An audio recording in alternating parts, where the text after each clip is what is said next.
Welcome to Clienting, your place to get information about legal marketing and client development.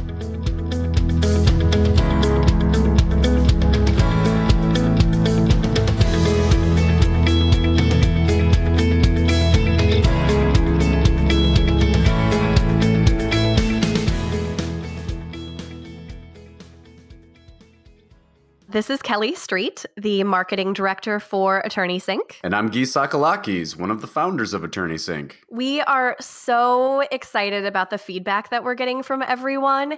It has been so awesome to hear the positive feedback, the constructive criticism, and we love hearing that we're doing something that people are responding to and hoping that with just a few tweaks, we can make this a better listening and learning experience for all of you. Keep that feedback coming. We really appreciate it. Yes, it is incredibly helpful. So today's topic is turning your leads into clients. We know that during law school, you don't exactly get any sort of sales training.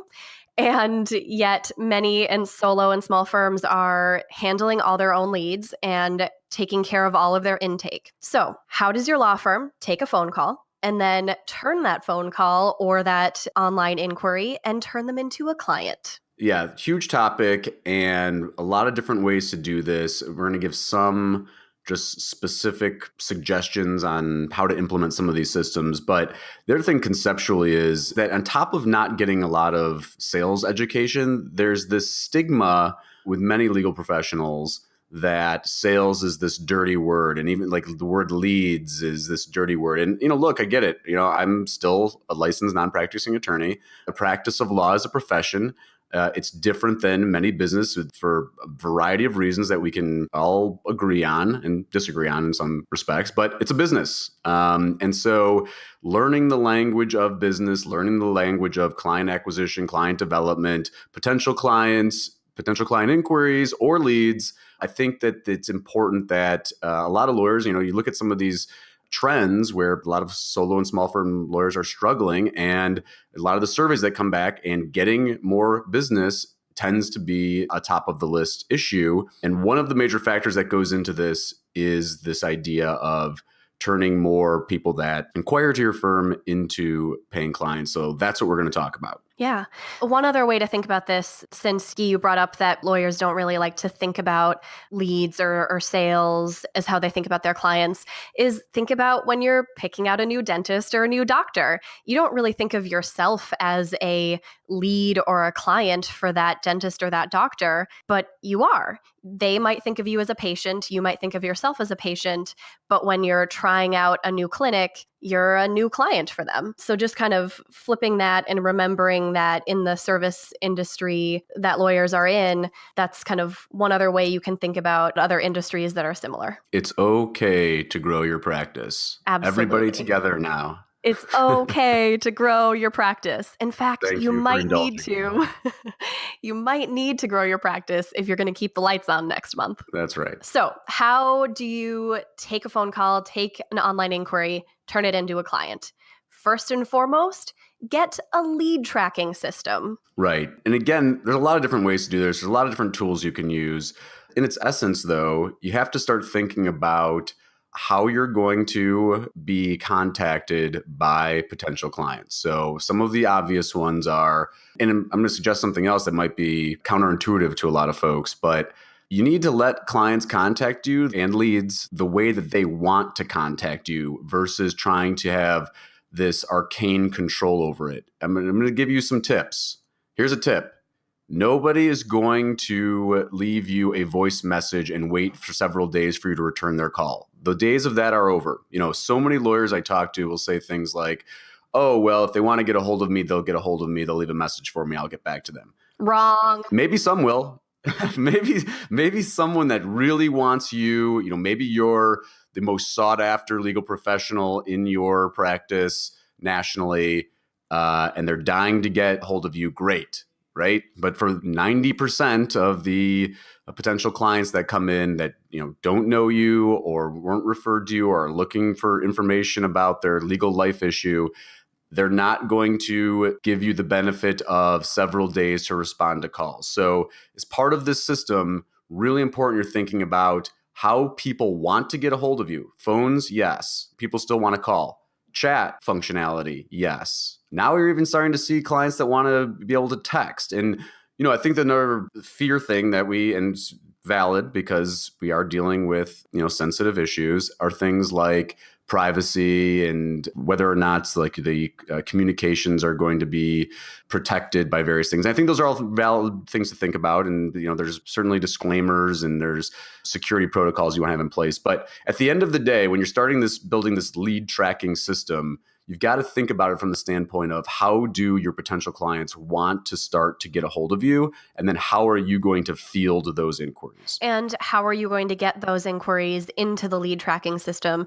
If you don't have an integrated time management system, lead tracking system, I know there are a lot of them out there. If you don't have that, how are you going to get the leads in the system? Who's going to manage it? Who's going to add names? If it's only you and you're a solo, this, of course, would rest on you, but I would encourage you to look into maybe hiring a part-time sales or assistant that could really help out with taking this load off of your time. Yeah, and in terms of the buzzwords here in the post-podcast research that you're going to be doing, you're looking for client relationship management systems, you're looking for CRM, you're looking for, if you're going to outsource the actual messaging, you're looking for virtual receptionists. And if you're going to keep it in-house, then that's great too. Then you need to be thinking about how they're going to answer the phone. And again, we'll talk more about this in our second bullet point, but it's so important to be regularly testing your system, shopping your firm, seeing how people are answering the phone, seeing what your response times are. Another interesting thing too is a lot of people now are engaging firms through things like Facebook Messenger and business pages on Facebook. And a lot of these tools will show you what your response time is. And in fact, they'll publish your response time. So if you are a firm that has a Facebook business page and has Messenger integration and you don't answer inquiries through Messenger, right there on your Facebook page for people that come and visit you, it's going to say this firm doesn't respond to inquiries very fast. Yeah, and that can be a really big mark against you when people are looking you up online. Whether or not they have a referral to use you, they can go, oh, well, I guess they don't really care about getting new clients or helping people quickly, is the message that people will get from that. Not putting your best foot forward. Exactly. One really important thing for lead tracking system is making notes about calls, making sure that if you did actually communicate with someone and have an interaction with them, that you're writing down when they said is a better time to call them, any personal details that they give you, make sure to make note of that, because otherwise, not putting your best foot forward again, you're going to ask them the same questions over and over again. And then they're going to go, oh, they're not really listening to me. They're not really hearing me. Right. I'm going to go to the guy who's down the street. And I wanted to make another note in terms of choosing and building this system, choosing tools and building the system for our more advanced members of our audience.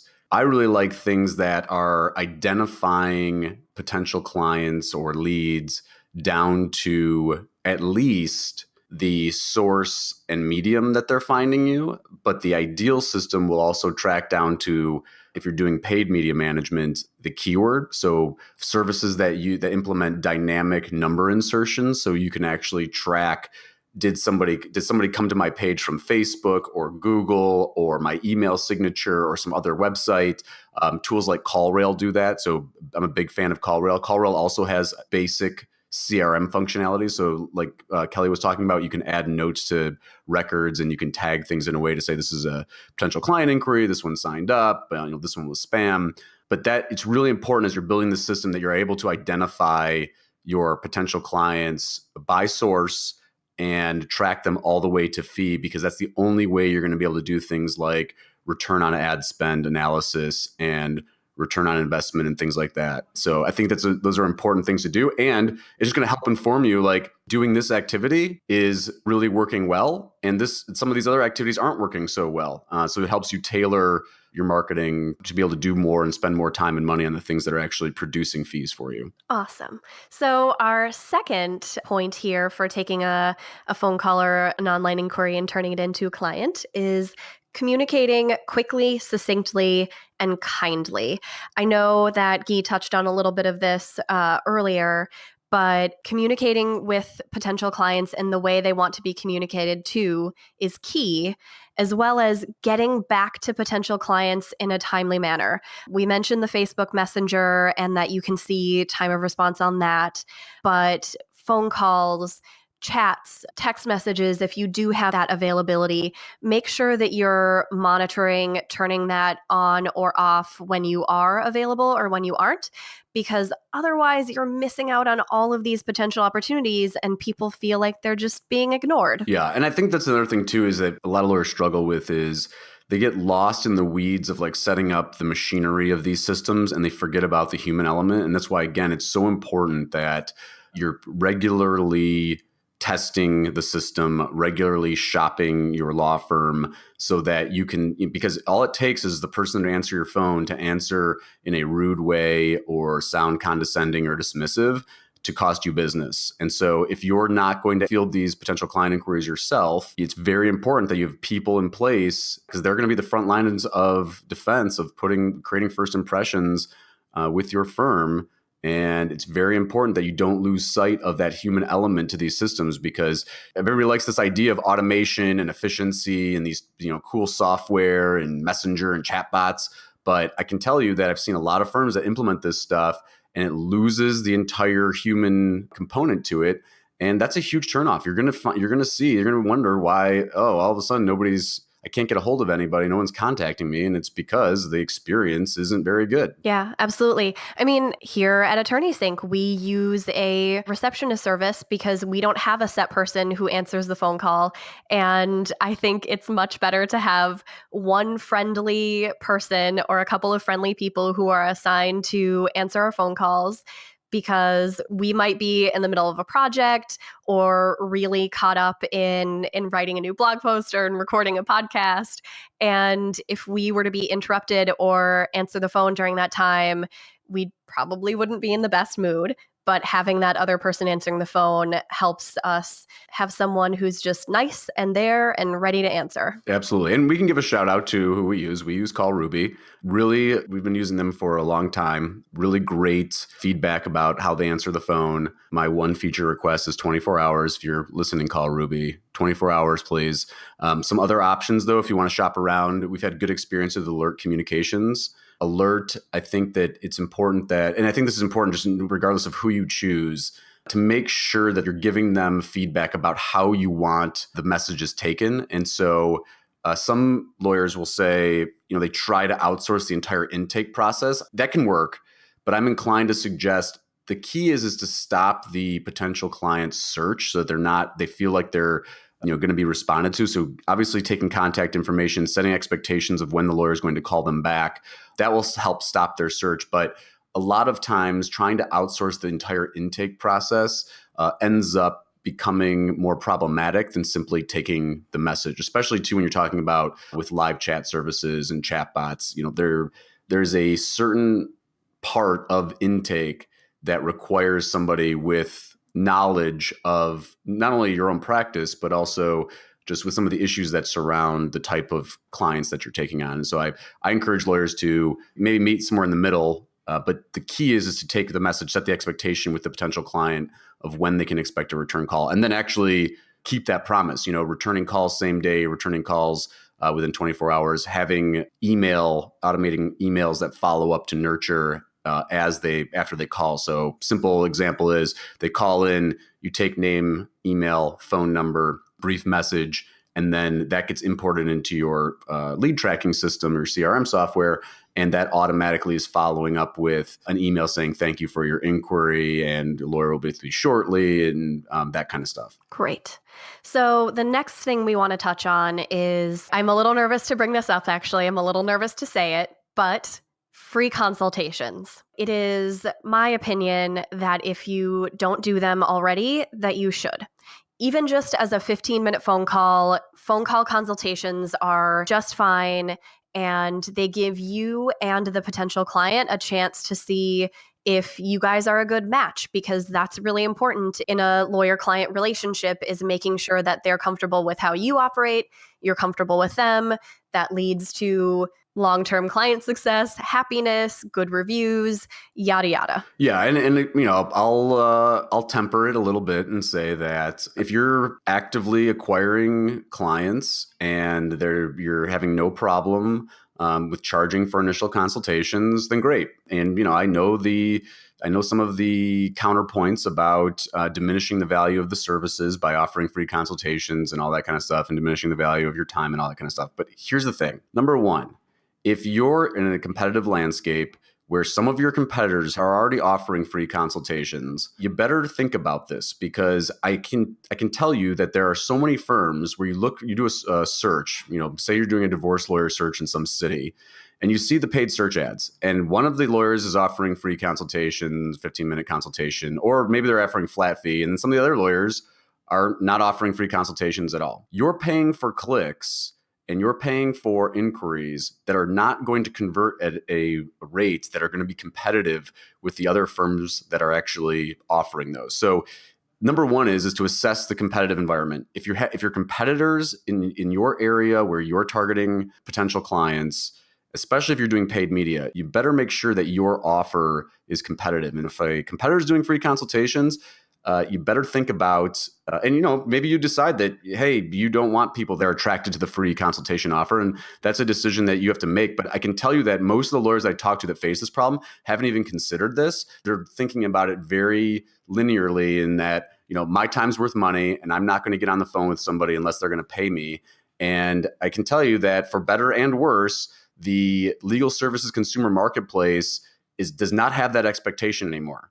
They expect to be able to get a certain amount of information. And part of the challenge is, and this is kind of the conversation today, is how do you go from the free version of getting people some information to the paying client? And that there's an art to that. There's no doubt about it. Like, that is the sales stuff that we're probably not going to be able to dive into as deeply because the podcast is limited. But from just a sheer perspective standpoint, we got to get out of the mindset of any kind of call, any inquiry that's coming in, I'm starting the meter running, because one, the market is not, they're finding other ways, whether it's short circuiting, going around legal services providers altogether, or they're going to a competitor that is offering some version of a easierly digestible service. So here's the one twist as a personal example from a previous job that I had on the whole free consultation thing. So my first marketing job was half marketing, half sales or intake, essentially.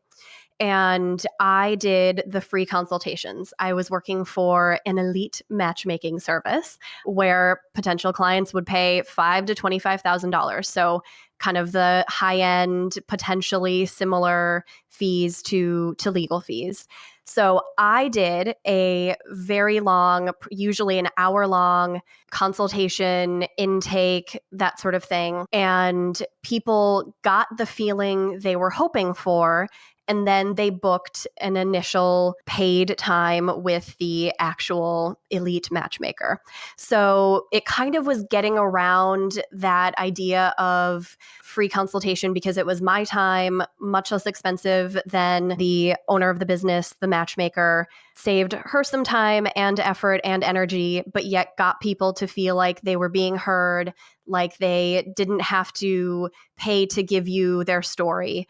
And they were much more likely to end up booking an appointment and coming in and signing up for the services when they felt like they were being heard and they got their whole story out there. Right. And that's the thing is that, again, it's the thing that I think so many lawyers don't want to appreciate is that the landscape has changed. The power is in the people's hands. The internet and communications technologies have changed the entire paradigm.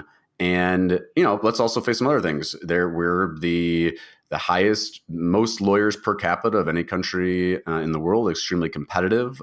There are a whole bunch of other factors that are going into putting pressure on legal services providers like LegalZoom and other sites that are providing more do-it-yourself legal services. There's a stigma attached to dealing with certain lawyers, but I can tell you that like Kelly suggested, the more that you can put a face and give people a sense of what it's like to work with you, whether it's through free consultation, limited consultation. I mean, plaintiffs lawyers, they know this, right? It's very rare. And I would actually like to, if there are plaintiffs lawyers out there listening that do paid initial consultations, because I haven't seen that. I'd be very interested to hear the other side of that coin, but it's kind of like, that's just like table stakes. Like that's the cost of doing business, and setting those expectations early on, giving people a sense, making them more comfortable. That's how you're going to endear yourself. That's part of the sales process.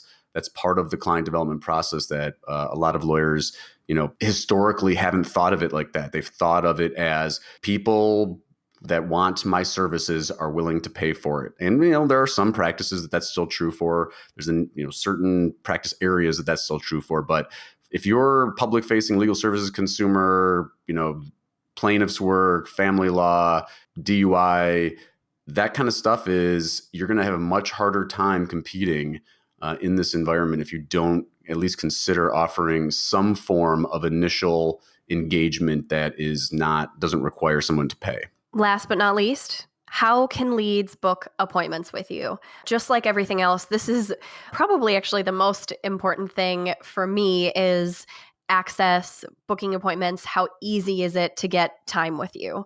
I find this to be something that I look for across the board when making any appointments these days.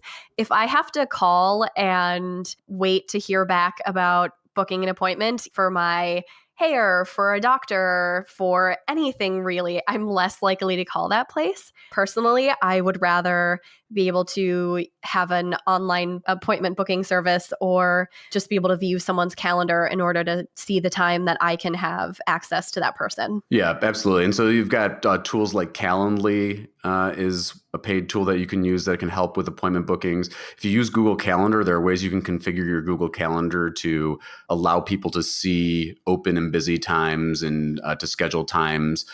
So you can set appointment blocks. I think is useful to do to give people a sense of like when you're available. But again, if you don't make time to do these initial intakes, if you don't make time and make it easy for people to book time with you, you're just creating impediments that are going to cause your next potential client or lead to go to the next lawyer down the street. Google is actually, I think this is another place where if you want to, for more advanced users, Google is likely to add bookings, in my opinion, for legal services consumers, much the same way that they did in many of these other categories, especially with things like hair care and beauty salons. I think that's going to come to a lot more verticals, including lawyers, that people are going to be able to book appointments directly from things like Google My Business listings. Already there's an appointment URL spot in a Google My Business listing. So I encourage people to add the appointment URL, whether you're going to add it to a page that's a contact page on your website or whatever you're using to capture potential clients.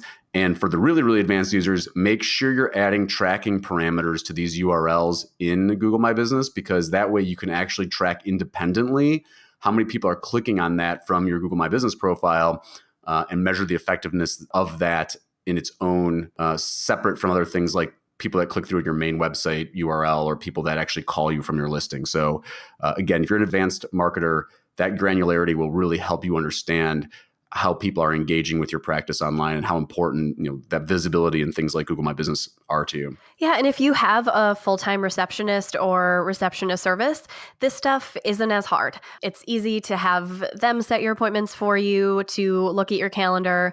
But if you're a solo or a small that doesn't have someone full-time on staff for this, using the services that Guy talked about, Calendly, and even your Google Calendar, consider using those. Try maybe setting aside one day per week, a couple of afternoons, or any kind of set chunk of time that works for you, so you aren't just getting random appointments or random new intakes on days that don't actually work for you. So kind of monitoring your calendar and setting aside those specific times and being really clear that that's when you're available for intake appointments. Yeah, I think that's a good point. And I actually want to add a fifth bullet point here that we hadn't really contemplated in advance of this podcast, but I'd be remiss if I didn't bring it up because it comes up all the time.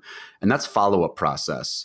So every salesperson understands that closing a deal on the initial contact or the initial appointment or whatever is very rare, right? And lawyers, again, this is back to that thinking of if people want to get a hold of me, if people want to hire me, they're going to do it on that first phone call. And there's a much more, like, whether you call it follow-up or nurturing or whatever, people are busy. You've got to have systems in place that after somebody makes an initial inquiry to your firm, that you're following up, whether it's by phone, via email, and there should be several touch points. A very general rule, I'm going to suggest at least 8 touch points to follow up with people. And you got to follow up at different times of day. Some people are at work. They're not, sometimes they've got other things going on. If they're dealing with some of these, really serious legal life issues, there's a fear component to it. So there's maybe a reluctance for them to actually want to respond to some of your inquiries. And so building that into your tracking system where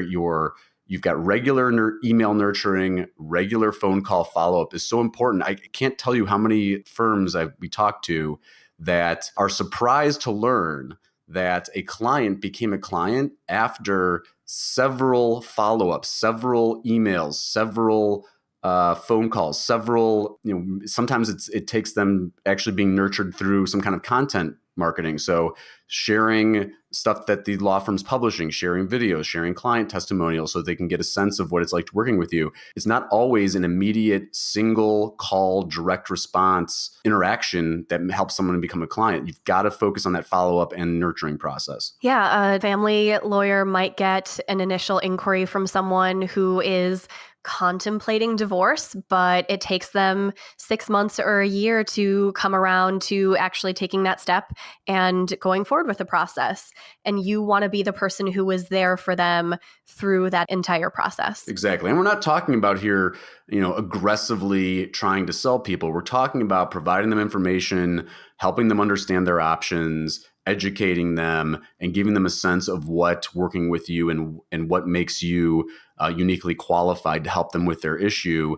That's the kind of information they want anyway. So, and I think it goes back to this sales stigma, is that we're not talking about high pressure sales here. We're talking about a nurturing follow-up process that helps educate, provides options, provides a sense of what makes you unique in your practice, communicates the value of what it is that you do. And so important, though, because again, it's not so often, as I think Kelly's example is a great one, so many people are engaging with you at the research phase. They're not even persuaded that they actually need to hire a lawyer or go through with whatever the legal life issue that they're dealing with. And so that's part of your job to earn that client, is to educate them so that they understand why they should be talking to lawyers, why they should be considering working with someone, and obviously particularly why you're uniquely qualified to help. Yes, absolutely. All of those things. Guy, I love that you said that this kind of sales that we're talking about is communicating, being available, and providing the information that people are looking for. Thanks. Okay, well, thank you everyone for tuning in. I am really excited to say that next episode, we are going to have our first guest on clienting. We're super excited to welcome a lawyer who reached out to us and made some really good points about client service. And you'll hear all about who he is and what his thoughts on client service are on our next episode. And if you would like to be a guest or have feedback for us, as always, you can feel free to go to attorneysync.com and submit a suggestion through our contact form, or you can even email me directly at gyi@attorneysync.com.